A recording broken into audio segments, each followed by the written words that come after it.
We'd like to acknowledge the traditional custodians of the lands on which we are recording this podcast, the Darug, Gundungurra, Ngunnawal and Ngambri peoples.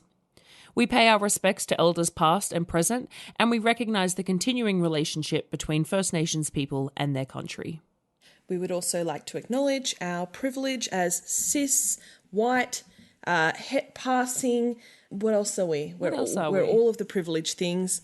We would like to acknowledge that we speak from a privileged standpoint, and we can't speak on behalf of all of the diverse people that make up the sex work industry, and our experiences are very limited. Welcome to Somebody You Love, or The Sale of Two Titties. I'm Jenna Love. And I'm Holly Hart. And we're experts in disappointing our parents, breaching community guidelines, and banging the people who vote against our rights. So a little while ago, I created these infographics to share on my personal social media accounts because I'm a little bit extra, and they were explaining basically how best to interact with me as Jenna Love, which probably sounds very weird because I am a bit of an oddball.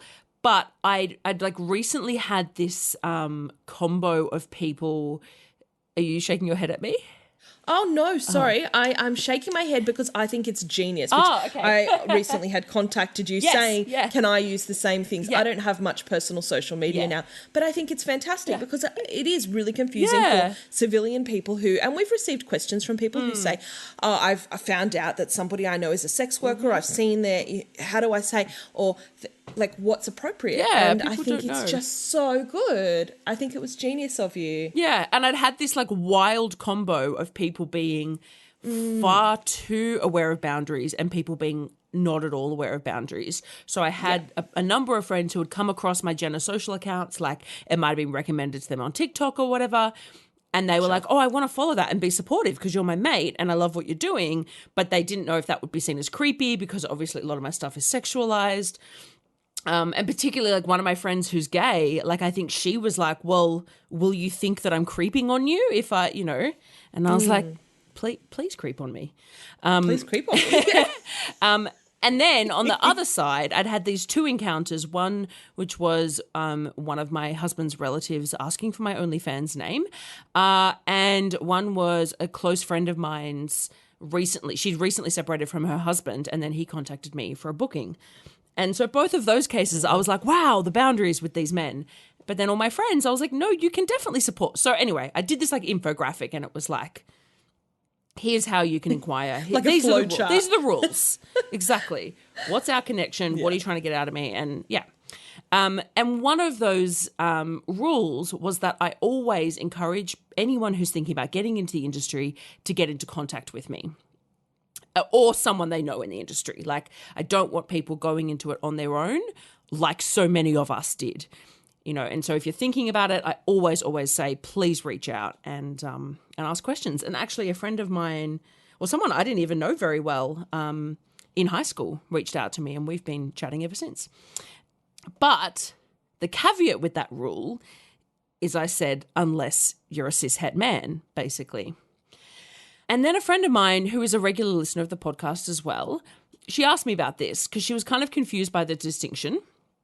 She had heard on the podcast that we talk about the sex industry being this place where, people from all walks of life are able to earn money and are welcomed, and that there's a huge amount of diversity in the industry. So she was like, what's wrong with cishet men, sorry. And now in our experience, within sex worker spaces, groaning at basically the concept of cishet male escorts is pretty commonplace. But outside of those spaces, we've realized that people don't actually, they find that quite surprising, and they don't know what we're talking about. So we've decided to try and tackle this very difficult to tackle subject. It is interesting. I was speaking to a client a few days ago who is an avid listener of the show also, and I mentioned that this was going to be our upcoming episode, and he said, well, wait, didn't you have a male escort on your podcast? And I was like, we did. He's one of the good ones, and that's something we will chat about. There are good ones, and it is that whole thing of I think it's that not all men thing, and there's a bit of that sort of thing. We're not talking about all men, but actually it's not even a minority we find in this situation. It seems to be a pretty widespread phenomenon, and we're going to try and talk about it today. Like we said, it's a very difficult topic, but yeah, I wanted to clarify that we do know quite a few male escorts who seem really wonderful and who we've not heard anything bad about, and who we think are in the industry with the most loving heart and the most generous intentions, and doing it really professionally. So we'll talk about that. By cis, we are referring to men who were assigned male at birth, and by het, we mean male escorts who only see female clients. So there are male escorts who see all genders, and there are escorts all along the spectrum of gender. But in this episode, we're referring to that little corner of cis het men exclusively. So we've divided what we call the problem into two categories because they raise quite different issues. So one is what Holly and I tend to refer to as the fake male escorts, and the other one is the predatory male escorts. So we will start by talking about the fake ones first. So how do we determine the authenticity of an escort? Yeah, this is difficult, right? Obviously, we cannot say for certain whether a person is a sex worker or not, but there are a lot of red flags that we have become familiar with, and there are sort of, I guess, trends that these, what I call fake male escorts, tend to fall into. Deeming when somebody is an escort or not an escort, I guess, revolves around, have they been booked? And that is not for us to say. We don't know that. And a lot of the time, you don't get booked until you begin being an escort. I guess it's a sort of a weird little chicken or egg thing. You have to create a profile, you have to start a brand and put yourself out there. And so there will be lots of people out there who are not yet escorts who are on escort sites, and they're beginning, they're starting a career in the industry, and that's okay. Everyone's allowed to start, and all escorts have to start somewhere. What we are referring to are the people where it just didn't work. They gave it a shot. It obviously didn't work out, but they continue with this charade, and it often intensifies over time, possibly for years, where they are role-playing sex worker. One of the first things we tend to notice is they often won't have high-quality photos. And the market for cis hetero male escorts is, I would say, narrower than a lot of other markets. There is a market, but it's not huge, particularly at the moment, and I think it is maybe growing over time as cis hetero women are becoming more aware that it's a thing that they can do, and it's becoming more socially acceptable in some ways. But as a result, like there's a lower demand, so the standard for appearance with male escorts tends to be, very high and quite competitive. So when they don't have, you see a lot of other escorts, their photos, you can see how much effort has gone into them. And it doesn't even necessarily mean money. It's more about effort into making, just making things look really presentable.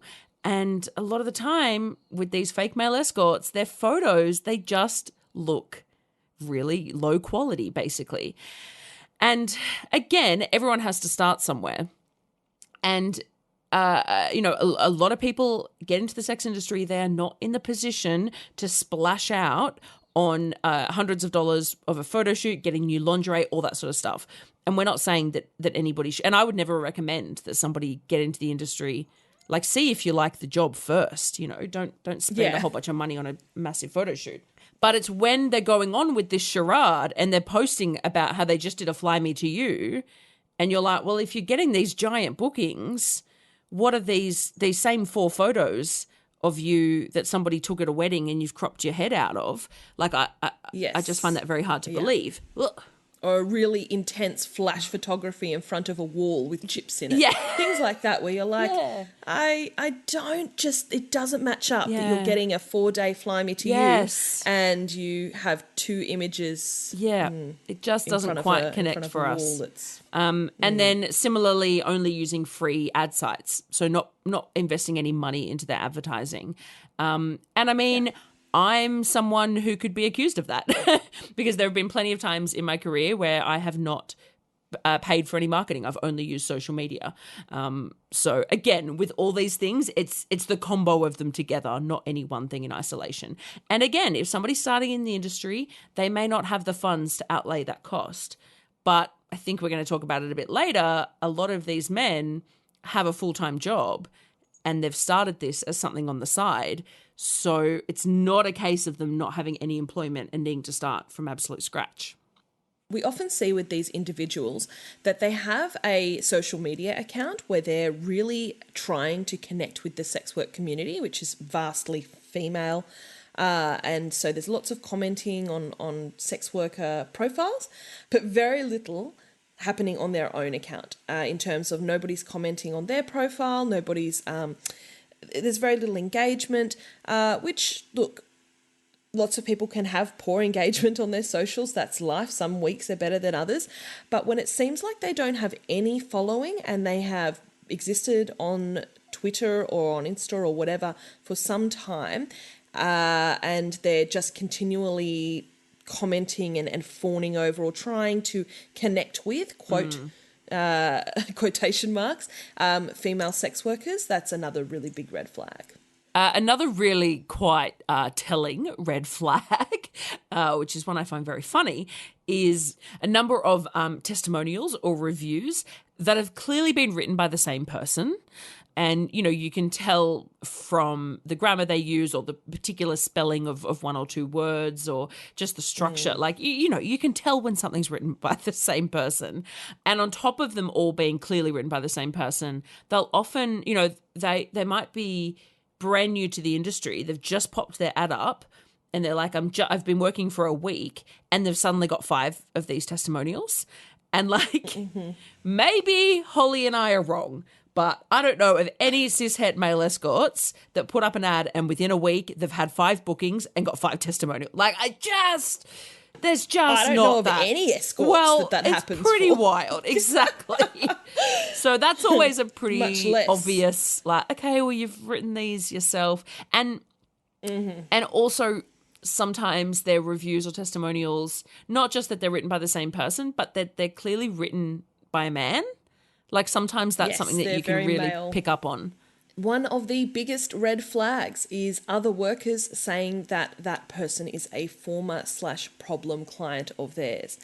Now, this is a hard one because I don't think civilians can pick up on this one. This is something that you may only hear, and it's often not spread widely throughout the community. Yes. It might just be that one sex worker has been interacting with this male escort account, and another sex worker has popped over and said, hey, by the way, just wanted to give you a heads up. So any of that sort of information can be really hard to disseminate or really hard to identify, but it becomes apparent reasonably quickly that a lot of these individuals are former and or problem clients. It's not that people who have been clients of sex workers can't become sex workers. I think a lot of them do, and a lot of sex workers are clients as well. It's fine to admire the industry and to find it really interesting and to want to be part of it. We totally understand that. But yeah, time and time again, we see that these fake male escorts are people who have been cut off by certain providers, and it's almost like they're doing it out of some sense of revenge, or I don't even know what it is, or desperation for attention or validation, which we'll go into a bit later, but that's what we see. So there are 2 kind of common scenarios that we see pop up again and again. Often we see that they are clients of sex workers who have never had intimacy outside of a booking or have had very limited experience being in an intimate setting outside of seeing sex workers. It's a problem because our income is literally dependent on making our clients feel good. So if they have only ever had sex with sex workers, how could they feel that they have any sense of what's required to provide this service for a client themselves? I think, look, some people naturally, I've had some clients who have had very limited sex, and straight off the bat, I am like, wow, that is genuinely really impressive. But I think for most of us, any skill takes practice, and it takes a little while to learn, not only your own body but also someone else, and not only sex, but also intimacy and making someone feel safe, and all of those things. They take a lot of experience. So it would be very unusual for somebody who's had such limited sexual experience to be an elite provider right off the bat. Yeah, I mean, agreed. I've had clients who have never had sex before, and they've been like, okay, I need pointers. Tell me what to improve on. And I've been like, that was incredibly enjoyable. You're somebody who's just kind of natural with your body and you're in tune. So it's all good. But some of my clients who have only ever been with sex workers have the most specific needs in the bedroom. Like they've really honed it down to this one unique way of having sex. So I think like when you date a whole bunch of different people, you pick up on all different ways of having sex and being intimate with someone else's body. But when every single person you've had sex with has been paid to be there to cater to your sexual needs, then it's quite possible you'll end up with a really narrow experience, a very tailored experience of sex. And there's absolutely nothing wrong with that. But like I have these clients that they need all these elements to line up in order for them to enjoy it. We can only do certain positions and we have to do and it's timed and the lights have to be a certain way and all this stuff, And so that really doesn't bode well for being a service provider who needs to be able to adapt to a massive range of clients' needs. Like we, as providers, we have to be quite adaptable. So it blows my mind when those sort of people then try to be a provider. Such a good point. I didn't even think of that, and I can see that. It's so vast. Just on the topic of the ones that are problem clients of sex workers, they can be people who are known more broadly within the community rather than just one or two workers saying quietly, I have had a problem with this person. There are a few individuals who are well known and they are either massive boundary pushers to the point of borderline assault, I guess we'd say, or straight out assault, or someone who can't understand the limitations of the professional relationship. They will not respect those boundaries. They will not respect no. They will not respect the dynamic of it being a provider and a client situation, or they're straight up rapists. Restraining orders from workers on clients are absolutely not uncommon. Both you and I have had them. Yeah. And one of the fake male escorts out there is somebody that I have a restraining order on. So, very much personal experience on that one. So, the question is, why the hell would somebody fake being an escort? Send this one out to the universe because we need the answers. Yeah. We need a form. We need some therapists on team on site to help fix this problem. It is bizarre. We've come to some conclusions and we can sort of infer what might be the motivators here. But we don't know for sure. No, it's not something I want to go and ask them because they're delusional. No. They think that they are escorts and they are, or they're convinced that they're fooling us. Yeah. A big one that I think it's an attempt to gain attention from a sex worker who upset them. They've been rejected, they've been cut off or whatever, and it's a chance for them to stay in the eye of getting the attention from that worker and looking like, well, fuck you, I can do it too, and I'm getting, look how well I'm doing at this. Yeah, it's like a jilted ex kind of vibe. It is, isn't it? Which is quite disturbing. Awesome. Yeah. One reason it could be this perceived access to women by somebody who maybe usually doesn't get much interest, the access both to an industry that is full of a lot of women and non-binary individuals, but also a perceived access to female clients, which they're not actually going to get, but that's what they think they're going to get. Possibly a fixation on the industry and wanting to feel included. Obviously, the industry is incredibly appealing. We wouldn't have listeners that weren't sex workers if people didn't find the sex industry really interesting. It is. It's appealing. It's very fascinating. People want to be a part of it. And a lot of clients do that in really healthy ways, and that's okay. But these people, it's like they're so desperate to be a part of it, or they see the mystery and the sexiness. Like it seems sexy. The sexiness, from the outside. Yeah, sure, yeah. It's salacious. All the media about it's very salacious. Yeah, definitely. And I suppose a bit of the camaraderie as well. They see everyone sort of getting on online and being really sweet to each other and including, and they want to be a part of that. And they think that if they put up an ad and a couple of pictures that we will be opening our arms to them. Yeah, and I think that's a big one, the seeing that peer support within the industry and the way that we, to an extent, to a point, will support our peers no matter what. That may be something they haven't experienced before, I think. And there's this sense of belonging and community that a lot of people are missing out on and are looking for in life. And they've seen that is really strong in the sex work community. And so they're sort of trying to be a part of the group, part of the community.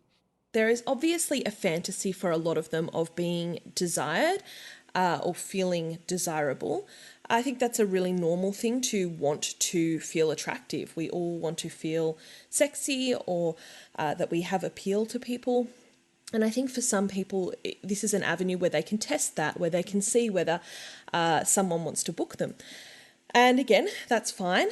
But after 2 or 3 years, while you're still sort of cosplaying it and you're not really getting the bookings and I suppose, and look, that doesn't mean that you're not desirable if you're not getting bookings, but you may not be appealing to that market and sex work is just possibly not working for you. There's a million reasons why. You might be giving off the, not you, I'm hoping that our listeners are not. I don't think anyone listening fits into this category, although maybe they've clicked on it because they're ready, they're like, they're being haters. My haters are talking. Yeah, but I guess I'm saying that people whose careers don't take off in the sex work industry, it doesn't mean that they're not desirable. It just might mean that they're not marketing properly or that they're not, their photos are not doing them justice or their copy is a little bit off or whatever. It's not any indication of someone's desirability. Also recession. And the limited market, as we discussed. But yeah, I think a lot of it is that these dudes, they think, I want to feel the way that I think that my sex worker feels. They see that and they think, wow, they look sexy and they probably feel sexy and I want to feel that way. Which again is a complete misinterpretation of what we're doing. Yeah. You know, I mean, I'm sure there are sex workers out there who it does make them feel very sexy. And I know especially early on in my career, it really helped with my confidence and just being comfortable with my body, like accepting it. But at the same time, it's a job. And it's not about me. I don't post pictures to feel sexy. I post pictures to get work. Like that's the gig. Yeah. I think some of them are trying to, or at least part of their goal is to try and gain access to peer-only spaces. If you've been around the sex industry a bit, you will see that there are lots of events and things where it's only peers that are allowed to come or only peers that are allowed to be a part of the group or share their stories, blah, blah, blah. And that can feel like this exclusive club. And I guess it goes back to that wanting to be a part of the community. And yeah, they want to be able to say, yeah, I'm in that group. In their mind, once they're in that group, they're then around this group of really vulnerable, marginalized people, which is really a disturbing desire. I'm sure that they're not framing it in their mind that way, but it's a bit creepy that they want to be a part of that space. There is also the obvious idea of easy money and sexy clients. I think they think that they're going to put up an ad and it's going to be $600 an hour and everyone's going to book 8 hours a day and all of the women are going to be really whatever their interpretation of sexy is, and it's just going to be like a Playboy party. It's like not uncommon for male escorts to say things like, oh, once I had a client and you wouldn't believe it, she was in her 60s. And those of us who have been working in the industry for a long time are like, what? I've had heaps of clients in their 60s and 70s and 80s, like probably not heaps in their 80s, but, you know, most of us have experienced that. And so I think for a lot of them, and these are, you know, actual working male escorts who are really surprised when they get a client in their 60s or they get a client who's really overweight or something, you know, and we're all like, that's really standard, like that.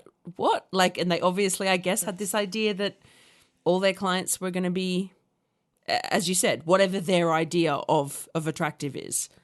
So I guess someone could argue the points that we've raised so far, like how does this differ from a woman or a non-binary person or a trans person first entering the community? Why are we like targeting men? And why does it matter if they're carrying on this charade, if they're not being booked? Why does that matter to us? The reason we find men doing this kind of thing so problematic and not just harmless, weird behaviour is really hard to explain, but it's a combination of issues. It is definitely also just bizarre, weird behaviour. Like, that is also a factor. Oh, it's that. We definitely experience, we're like, what the fuck? But on top of that, we do find it problematic. So the thing is, and we've covered this on the podcast, many women and gender diverse people enter the industry simply because they need to make a living. It's as simple as that. And some do so in really traumatic ways. Some, of course, are just curious or they have glamorized ideas of the industry. That happens. But a lot of people do not enter this industry with a whole lot of choice. In my experience, again, just my experience, every cishet man that I've come across in this industry has either had full-time employment and is doing or pretending to do sex work on the side, or they've even left full-time employment to pursue it, which is an incredibly privileged position to be coming to this industry from. I'm sure there are exceptions, but that is the common story. And the reality is that there is a gendered wage gap in our country, and there is a significant imbalance in the division of domestic labour. Women and gender diverse people make up 51% of the workforce in Australia, which you might expect, but only 22% of CEOs. So broadly speaking, again, very broad, women need sex work. Straight, white, cisgendered, able-bodied, neurotypical men don't. They don't need sex work. And that means that these two groups are entering the industry from these wildly different perspectives with wildly different needs and what they need to get out of it. And again, I'm doing such broad strokes here, but it kind of boils down to we have to earn an income, they have to feel a bit sexy. And that's really at odds. Another huge difference is that at some point with women and gender diverse people is that they either are a sex worker or they decide it isn't for them and move on. It's the maintained delusion here that's really concerning. It's the inability to accept that their attempt at a new career didn't work, and continuing the charade seems like really delusional and obsessive behaviour. The obsession with ingratiating themselves within an industry which is really female focused is really unsettling.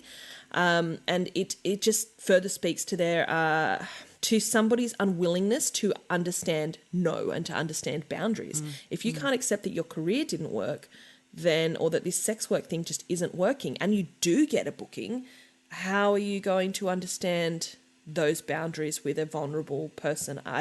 It's just such unhealthy behaviour. Really worrying, yeah. To continue this for a long time, yeah. Of course, men also have physical and societal advantages over women. And so this kind of power imbalance, it's worrying when they enter an overwhelmingly female space with mostly female peers and clients. The ramifications of a dangerous man seeing women as clients and those women making themselves vulnerable to these men has the potential to be really quite devastating. It's also rankling from the standpoint that men who are in the industry, whether truly or not, are met with less stigma. And that while women feel they are fighting to be taken seriously, we face discrimination and danger due to stigma, there are men who are using a fake persona in the industry to try to look edgy or cool, or to try to get access to the women's spaces and bodies under false pretenses and without any risk, or with far less risk. It just feels like a piss take, really. Yeah, I mean, I think we see it. Obviously, I do a fair bit of stuff with media, this podcast being an example of media, and the demand to hear from male escorts, particularly straight cisgendered male escorts is so high. The media is obsessed with them. And anytime I talk to any kind of journalist, they're like, great, thanks. Do you know any men in the industry? What about men? We want to hear from the men. And like, fuck me. Are there not enough industries that are saturated with men? Go to the 22%, go to the 78% of CEOs that are men. You know, like, why do you have to? It drives me nuts. And that's not to say that I don't think men in the industry should have a voice. But the other thing is, of course, it's always the cishet men. Like, they don't want to hear from a gay male escort. That's not of interest to them, you know. Mm-hmm. And they don't want to hear from a trans man in the industry. That's absolutely not of interest to them. So that's doubly frustrating. And, yeah, the amount of times I see a new male escort pop onto the scene and he's just showing his face, and he doesn't take the same risk with showing his face that we do. Mm-hmm. Because we know that they are not being targeted at the airports and at hotels. They're not. Mm-hmm. Mm-hmm. We know, we have documents. Yeah. We have the list of things they look for, and it is not men. So the fact that they can just go out there, put photos of themselves on the internet and face no fucking repercussion while just having fun, being like, ooh, I'm an escort. Ooh, how fun is this? While we're out here fucking fighting for rights and for safety and housing, a roof over our fucking heads, is really insulting. I'm making a huge assumption here, but I think I'm pretty on the money. I imagine that if a potential employer found out that a woman applying for a job had been a sex worker, it would be met with a lot more stigma than a potential employee was a male escort. Totally just a guess there, but I can just, the society's approach to male escorts and to female sex workers and the historical stigma about women being sexual creatures just says to me that, it's just far less risk. Like you said, for travel, housing. Well, and the people doing the hiring are men, and they go, oh, that's cool. Exactly. Okay, so final question on this one. Are women not ever in this category? Are there not fake female escorts out there? Yeah, sure. I guarantee that there are some. But as women are the more marginalised, less empowered people in society and more at risk when doing this kind of work, we do prefer to give the benefit of the doubt. And I think we've both agreed that in our hundreds, thousands of interactions with peers over the years, we couldn't count more than a handful in which we felt this was the case. It seems very minimally widespread. And I do believe that these people probably have done one or two bookings here or there. Maybe they just hang on to the industry for a long time for the same reasons we've discussed in terms of a sense of inclusion and things like that. But their driving factors mostly are to try and make a living it doesn't seem to be as common. Yeah, and generally they have actually done the work at some point. Exactly. You know, they may not be... Once a sex worker. Well, that's it. Yeah, whereas with these fake male escorts, we can't tell you for sure, right? We're not following them around, but we're 99% sure that some of these people have never had a single booking and they are going on for months, for years about how they're an escort, and it's just not... It's just all fantasy. I was scrolling through some of my screenshots last night, and I love a screenshot, and I love to collect photos. And I was looking at one of the screenshots from this one of these fake male escorts, and a female worker had posted on Twitter, "Guys who kiss you after they come in your mouth are top tier." And this male escort had had commented, "Especially with my clients. I've always kissed after a mouthful, no worries at all." What? This is another thing they've always got on their ads. They've got like, come in mouth with swallow. It's fine, you can swallow my like you're not offering a service there. It's like they think all these women are gagging to swallow their cum. Some women love to do that. But it's not totally fine. Like a top tier service offering. No. It's such a misconception to them that's they're going to be the biggest seller. Yeah. Especially with my clients, I've always kissed after a mouthful. Like this woman is going, oh, I really want to swallow this man's cum, and then like it's again, some people like it, but I don't think that's going to be. Anyway, this guy almost certainly never got booked by a woman in his life, but it's very funny. Yeah. Oh, yeah. We could do a whole follow-up episode with screenshots of the cooked shit they've said. We could. I've also got one from him here. Towards me, your attitude is very appalling. Even your podcast is a joke. Stuck with boredom most of your life. Get out of the kitchen because you have hyposmia. Which... What? What does that mean? Get out of the kitchen? Like, is he being anti-feminist? Is he being feminist by saying get out of the kitchen? I don't know if he was talking about my agoraphobia and if he got confused. But yeah, and it's not it's anosmia is where I can't smell. But I don't know.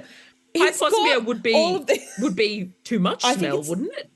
No, I think it's a decreased ability. I think it is close, decreased. But okay. It's still bizarre. And I obviously really enjoyed that, so I screenshotted it. Yeah, okay. Rightio, Get mate. out of the kitchen because you have hyposmia. Oh, well, that's probably why I can't be in the kitchen, because I can't smell. That's what Right, yeah. I'd be a terrible cook. But is he like... No, I see. Okay. Is that a feminist argument? Like... Who knows what's going on in his head. Anyway, sorry to sign me up. Derail this. I'll pay hundreds of dollars to book that man. Like, okay. So the fake male escorts, they do upset us, but we also do have a little bit of a laugh at them because it is quite absurd, as we've just demonstrated. Sure. But arguably the bigger concern is the men who are sex workers. They do the work. They get bookings or they might make porn as well, but they're not really people who should be alone in rooms with women, in our opinion. Again, there are cishet male sex workers who are not like this, who are professionals and who we've seen firsthand take their jobs seriously and take them as jobs. And we so wish that we could give them all the benefit of the doubt. And I think everybody that enters this industry starts from that place. You see it all the time that people go, oh, why men can be escorts too, and we all go, well, yeah, but chances are, babe. And then a few months later they go, oh, yeah, okay, because the sheer amount of straight men in this industry who have allegedly assaulted women is just absurdly high. It's just the numbers, the math's not mathing. Like it's just gross. So when we talk about male escorts who are predators, what do we mean? What are we talking about? Predatory behavior. The things that, from our perspective as sex workers, that we see is people who are not treating it like a job, for starters. So sliding into other sex workers' DMs, little things like, oh, hey, look, I'm going to be a bit careful there because as sex workers, we do slide into each other's DMs a lot, and we will professionally say, I really love your vibe with this. Would you like to create some content, or would you like to double together, or whatever? That's all fine.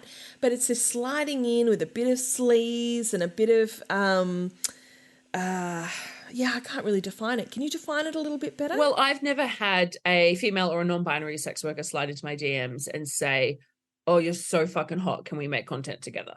They've said, that's perfect. Wow, that's I really admire you. Like they say, I love the advocacy that you do for the industry, and I'd so be an honor to do content with something like, you don't have to blow me up my ass, it's the tone. But it's the tone. Yeah. They've never just objectified me. Whereas these men, they come in and they're like, oh, that ass is so good. We'd make really hot content together. And I'm like, oh, this is a business transaction, babes. This isn't. And I went to an industry event where there was actually quite a lot of straight male sex workers there. And that's kind of unusual. They're not like a lot of the spaces I'm in, the advocacy spaces and stuff, there aren't very many men there in general. But this particular event was not an advocacy space. It was just a social event. And there was quite a lot of guys there. And it felt, again, this is just my personal, how it felt to me, but it felt like they were there to hook up. It didn't feel like when I was there with other female and non-binary workers, it felt like we were making industry connections. It was an industry event and we were there to talk shop, whatever. But these dudes were like hitting on me and all my friends. Like it was like they came to a dating, like a singles night. That's what it felt like. It felt like a fucking singles night. And I was like, and people hook up at industry events all the time. There's nothing wrong with that. Like if you hit it off with someone and you like go nuts, but it just felt like they were so excited to be at this thing because there was a bunch of women there that they could crack onto. Like, that's what it felt like. And I could be perceiving that wrong, but I did not enjoy it. We have also witnessed or heard about some male sex workers who have assaulted female peers in peer spaces and on porn shoots. And that stuff's really tricky because a lot of the time, more often than not, they can't speak publicly about that. It might be because there's legal implications of doing so. It might be because they've gone to the police and they've been told they shouldn't say anything publicly, blah, blah, blah. Because this is a business, an industry space, then there's things about risk to reputation, affect the way it will affect your business, your income, all of that sort of stuff. So a lot of this stuff we hear about, and we know that potential clients are not hearing about it. And I don't know what the answer is there. It's really difficult. Yeah. I do see some sex workers, in fact, more frequently than I should. And I think clients would have seen this because this is usually publicly posted, but sex workers posting, if I have shot porn, if I have shot with somebody in the past, that is not an endorsement of that person. If you would like to know my opinion on somebody before shooting with them, please contact me and I'll guide you. So many times I've seen people post that.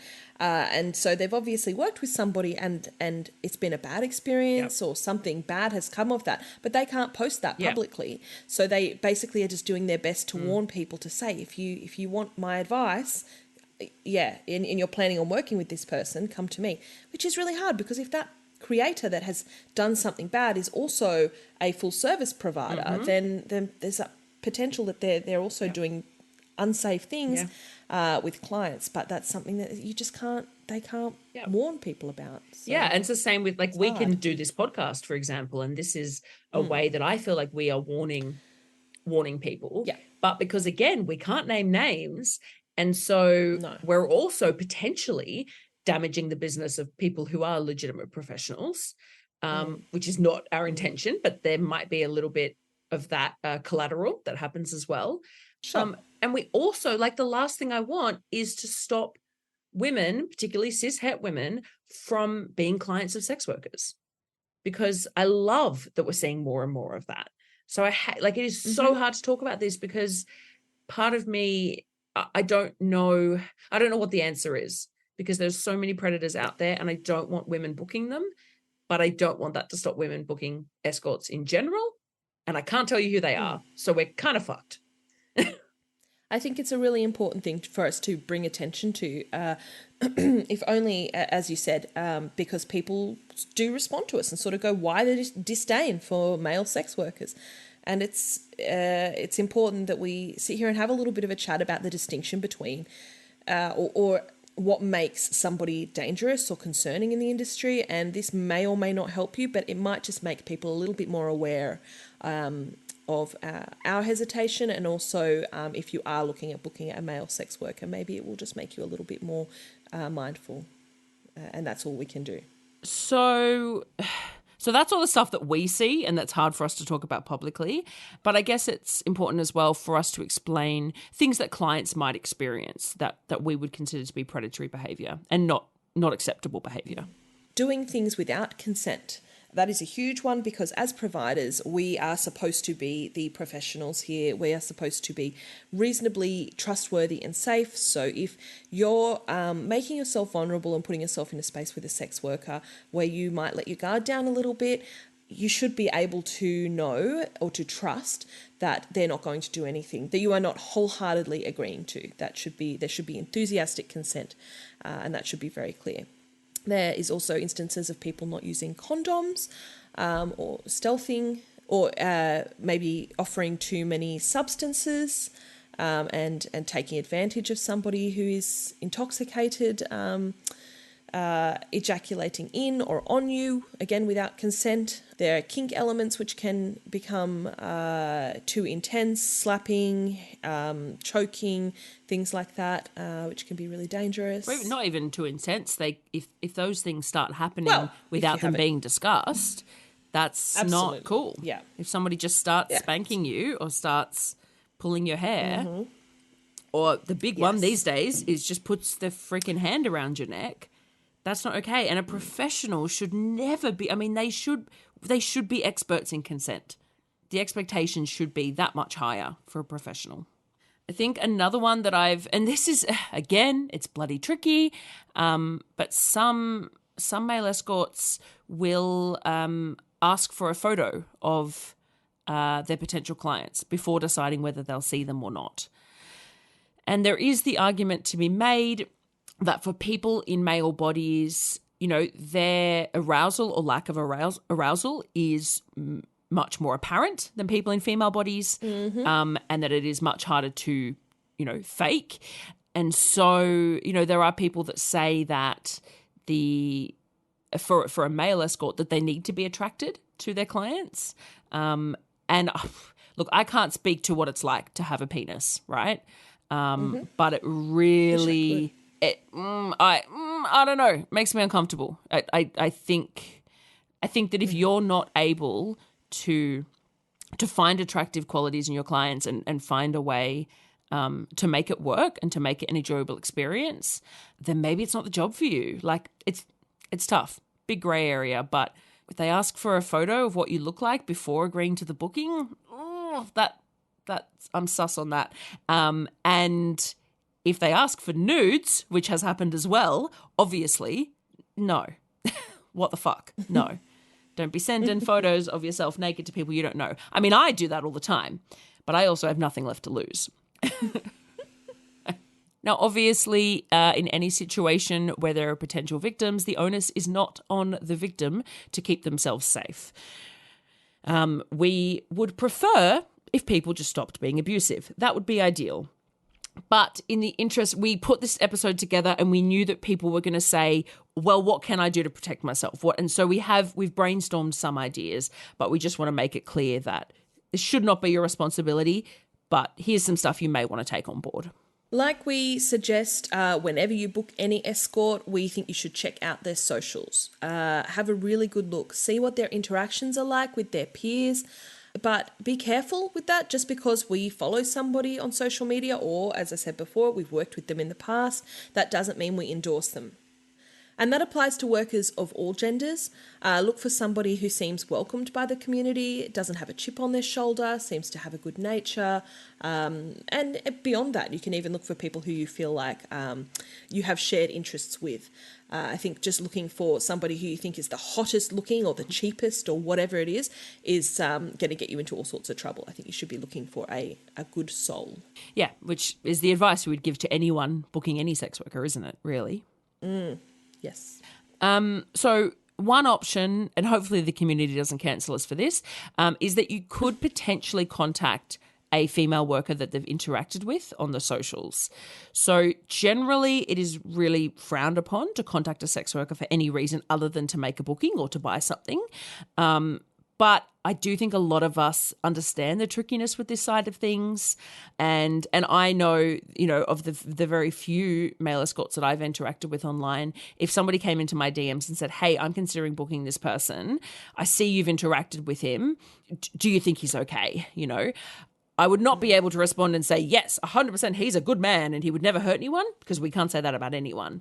But I'd be really fine with somebody doing that, and I'd be happy to share what my experiences are.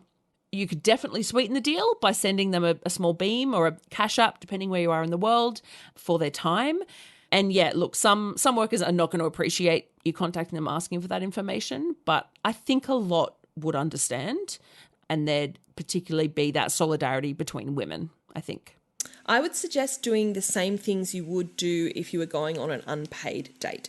Let a friend know where you're going, organise a time to check in afterwards, meet the worker in a public place. If you do meet them somewhere in public and then you decide you don't feel comfortable going somewhere private with them, unfortunately, you're not likely to be able to get your money back. And that would be the same with any sex worker, but you've really got to value your safety. If you don't feel right, if something feels off, there's no money that is worth your safety. I had a client just the other day, a first-time client, who was a guy who did, apart from the meeting in a public place, because I don't really offer that, he did all these things. And he confessed towards the end that he was like, I'd had such a great time, but he said he had no idea what to expect. So his mate knew where he was. He'd organised a time to check in and like he did all that. And I was like, that's bloody brilliant. Great. Like, good on you. And then he was like, well, I'm so relieved. It was a really great experience. But, I don't think there's anything wrong with anyone doing that sort of thing when you're meeting a stranger. It's fair enough. On the meeting in a public place thing, a lot of male escorts do actually offer social bookings or like get to know you style introductions. And I think I think the reason a lot of them do that is because they are aware of this problem, or they may even do just like Zoom call, short little chats just to get a little vibe. So that's definitely something that I think that's a great idea before going into a bedroom setting with them.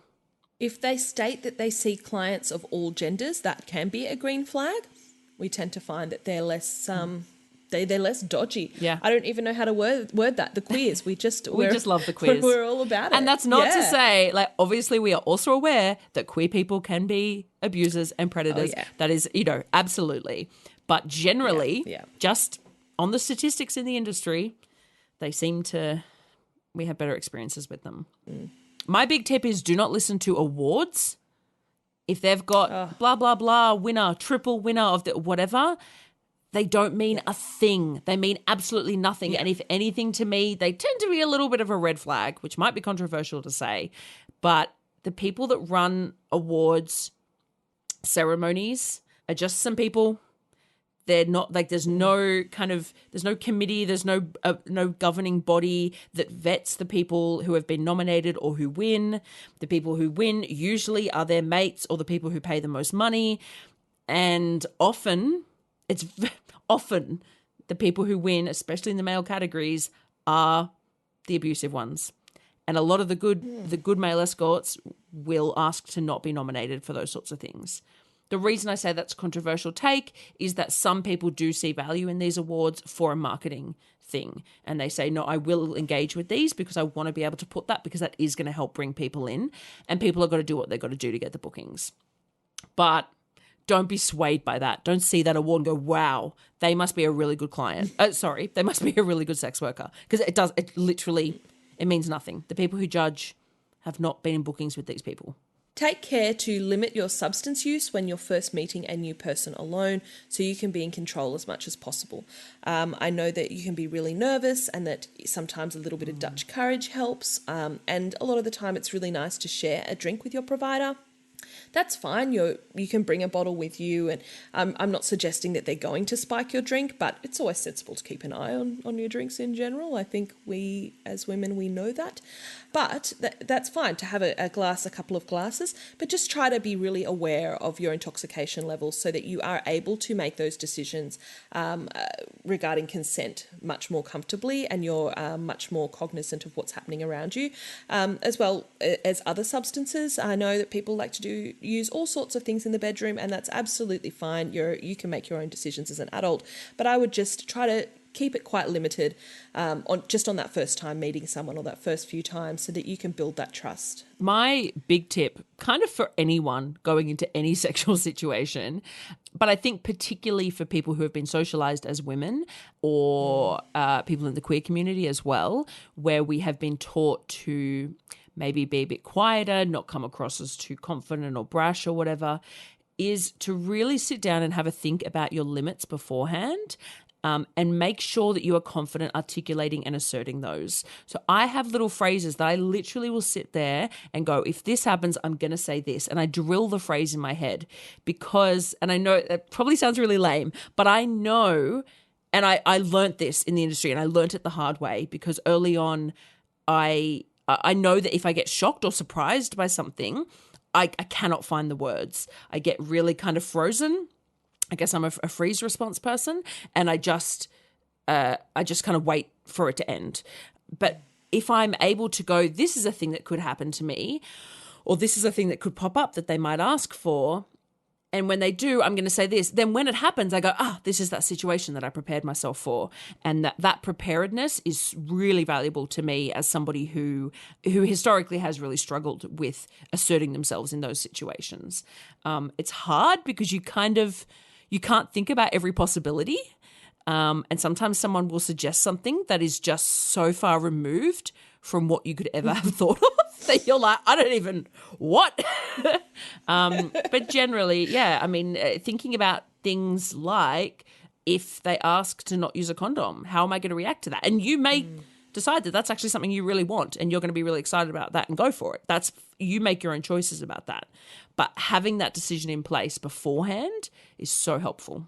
Now, what should you do if you have concerns about an experience that you had with an escort? So if you've been assaulted, our advice is to immediately attend the emergency department for assessment, to seek professional counselling, and possibly to report to police. It's very hard for us to be supportive of police due to the approach that police have towards sex workers and marginalised people in a lot of areas. But reporting crime against you is important if you feel that you're able to do that. If you feel emotionally damaged or unsure about things that have happened during interactions with a sex worker, we advise to speak to a therapist to help you work through those things and identify if there has been a crime. Sometimes it's not so black and white. I think often it's not. Often, yes. And I think a professional can really help you work through those emotions and work through what actually happened. So, Holly, is this whole thing just he said, she said? Like, who made you and I the adjudicators? Look, a lot of what we've talked about in this episode is really hard to define and really hard to articulate, although I must say I think we've done a really good job at trying. We've done our best, but it's such a combination of factors that make someone's behaviour concerning, and only a factor or two more beyond that before that behaviour is definitively dangerous. All we can do here is discuss the red flags that we see and the many tales that we've heard on the issue from the community around us and the women who've reached out to us and our peers as clients. We have our opinions on who we think is dangerous or who we think is fake, but we're not in a position to verify that or to broadcast it because a lot of it is ascertained via hearsay or our own connecting of the dots that we see in the nuance.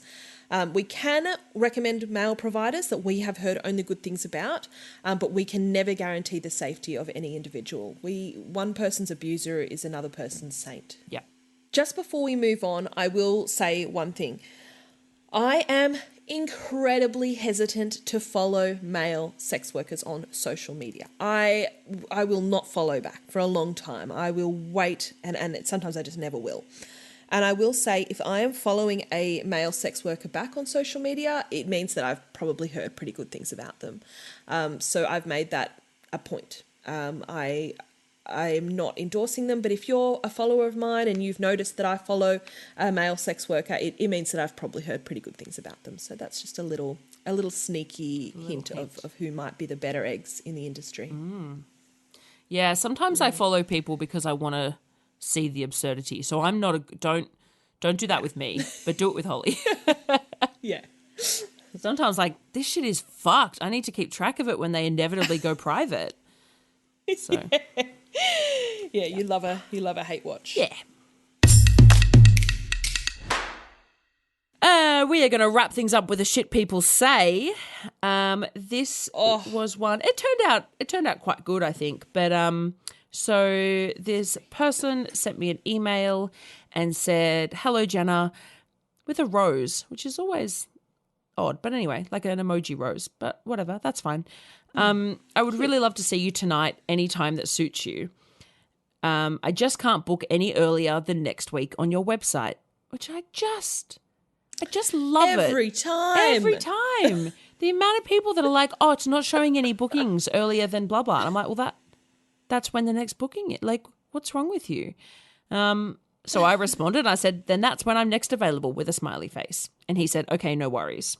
Then 3 days later, so he learned about the advance booking. He said, hi, Jenna, how can I make a booking next Thursday for 9:30 p.m. in call, 1 hour, as the latest in bookings you have is 5 p.m.? And I said, well, you can't. My in-calls end at 6 p.m. Like, if I went to book in with my beauty therapist and the latest appointment they had available was at 4, I wouldn't send them an email being like, how do I make a booking for 9? I just wouldn't. It's just wild to me. Anyway, It really does come back to that impression that we're sitting around all day, all night, or that we work at night waiting. Yeah, at 9:30, I'm in my PJs, mate. Yeah. And so I said, you can't. My in-calls end at 6 p.m. And then he said, any chance you can make an exception for me? Because I finish work at 7 p.m. By the time I get home and change, 9:30 will be the earliest I could be at your place. Please, XX. And this thing, it just, it gets me. So I responded, lol, sure, I'll just tell my family to wear noise-cancelling earplugs. Because the audacity to be like, oh, that's when your hours end. Please make an exception because I don't finish. I don't care. I don't give a shit when you finish work. It's got absolutely nothing to do with me. But then this was the shit people say. He responded with, you're definitely not seeing clients in the family home, laughing emoji. And what? And then he said, I'm happy to pay a deposit. Well, yeah, you'll have to. Although he said via Pay ID or Beam. You won't be doing it via Pay ID, mate, obviously. Wish I can see you early, but unfortunately, that's my working hours. Okay, well, sucks to be you.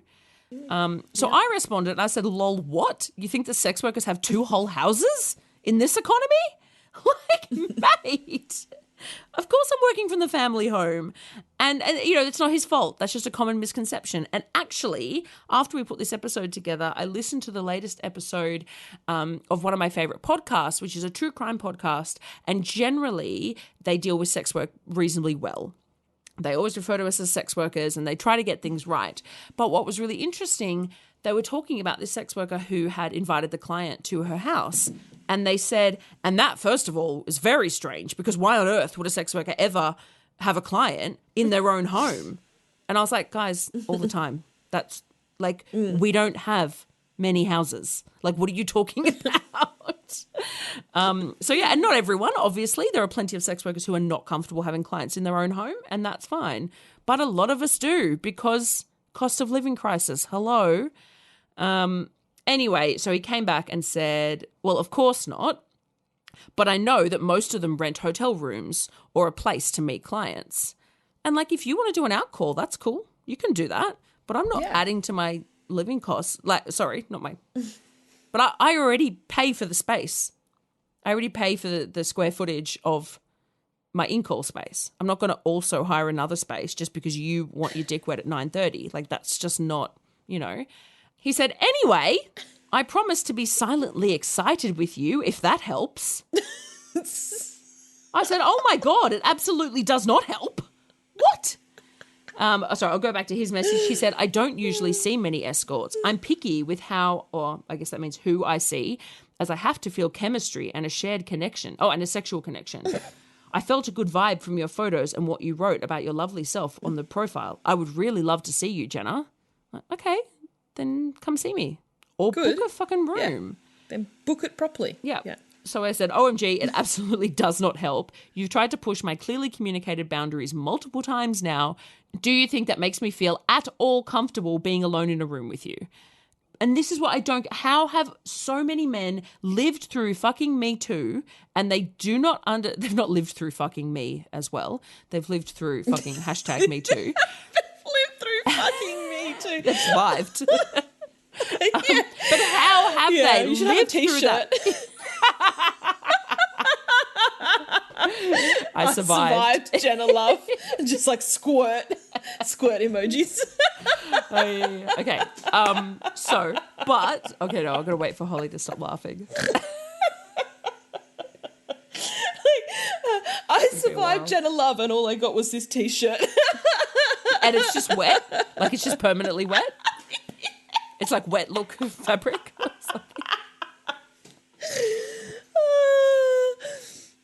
Okay, sorry. Carry on.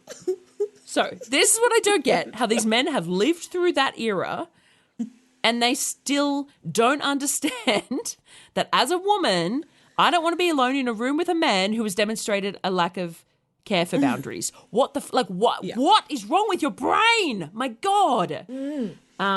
So then I said, if you would like to rent a hotel room, you are welcome to book an out call. It's not my problem in the slightest that you work until 7 p.m. Would you ask a furniture store to make an exception and stay open late just for you? Either do what everyone else does and take time off work or book an out call. or find someone else. And he came back and he said, you're right, I didn't mean to push your boundaries. I was only asking if it was possible. I'll organize something and I'll let you know. So that's great. That's a great outcome. Yeah. But he pushed my boundary. Like, this is what he doesn't realize what he's done. I was just asking, is it possible? So what you did was twice went onto my website and saw that that spot wasn't available. Also, my hours are listed and it clearly says that I don't do in-calls outside of those hours. So that's 3 times you've been told of that boundary. Then you've emailed and said, how do I make a booking for that time? Because the website isn't letting me. And I've said, you can't. And then you said, could you make an exception? And then I said, yeah, I'll tell them to, wear noise-cancelling earplugs. And then you said, oh, I could be silent. Does that, so you've pushed that, you've been told no like 6 fucking times by now. And that's why I want to share these shit people say. Shits people say. Shit people say? I don't know. Not because this person is not a bad person. And I hope that we can find a time to meet up. They sound nice, but the cluelessness of not realizing that you are repeatedly pushing boundaries is a massive problem. And we got to sort it out. So that's why we talk about this shit.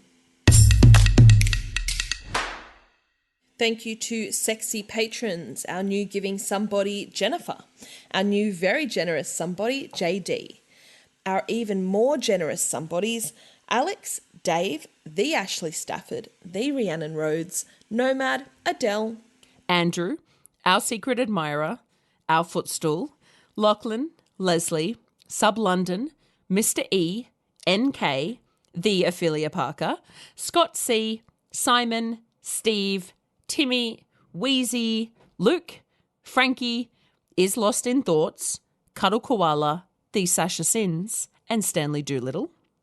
And our extremely generous somebodies, Aaron, Andrew, Adam Smith, Pete, Sienna Saint, Adam Moore, and Tim. Such enthusiasm. I'm so excited about the extreme generosity in this economy. Yes, absolutely. Thank you so much for listening. Yeah, we had a fair bit of hesitation about putting this episode together, and after we've recorded it, we're going to have hesitation about releasing it. So if you've made it this far, then we really appreciate it. Thank you. Yeah, don't cancel us. Or do whatever you want, but... Yeah, fuck, whatever. Just keep booking us. That's the main thing. That's it. Cancel me, but make sure my bills are paid. That's all we want. Mwah. Bye. Please look out for us on Twitter, Instagram, Facebook, and Patreon. Our name everywhere is Somebody You Pod, as in podcast. Our Patreon starts at just $3 a month, and you can get all of our episodes ad-free and a day early, plus bonus episodes, behind-the-scenes action, bloopers, and more. Thank you for taking the time to listen to the voices of sex workers. And remember, somebody you love might just be a sex worker.